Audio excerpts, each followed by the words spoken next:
And I was shocked to read in books that were over sometimes 1,000 years old, and to find issues that are very similar to what is happening in our own community.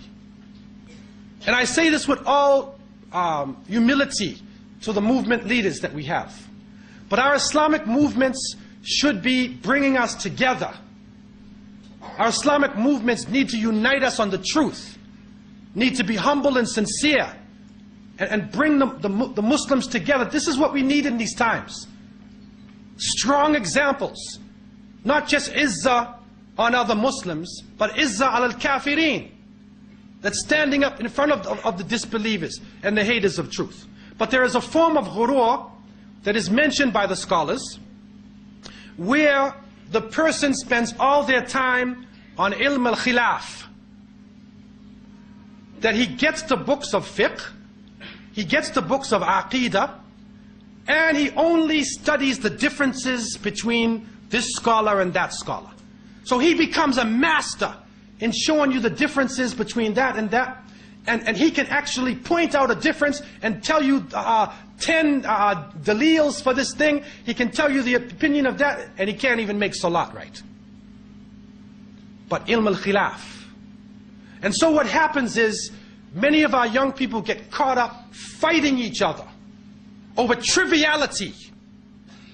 Now there are some points which are very important, but the difference of opinion should not make you hate another Muslim. It should not make you threaten the life of another Muslim. Then what is the purpose of it? And the Prophet ﷺ has told us, مَا ضَلَّ قَوْمٌ قَطْ بَعْدَ هُدَى إِلَّا أُوتُوا الْجَدَلِ. That people would not go astray after guidance until they were given the ability to argue with each other. The ability to argue. When our energy should not be spent on arguments. That we need to go forward.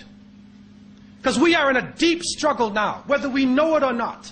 And if you're in a hot struggle, a hot battle, and the bullets are flying and people are dying, and a Muslim comes on your side and you look at him, are you going to say, what madhab are you, brother?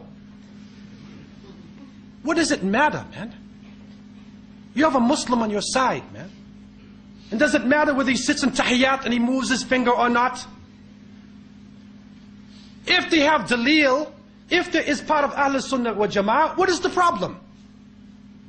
But some people are so overly heavy. They are actually tilting toward this. Their whole life is based on khilaf.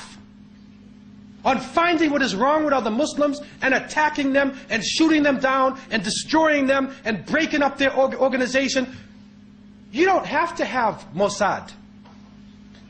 You don't have to have these organizations, man. Just let loose some of these twisted Muslims on them. And so the great scholars of Islam 1,000 years ago said, it is ghurur. It is ghurur. It is deception. And we need to look at this before we even look outside.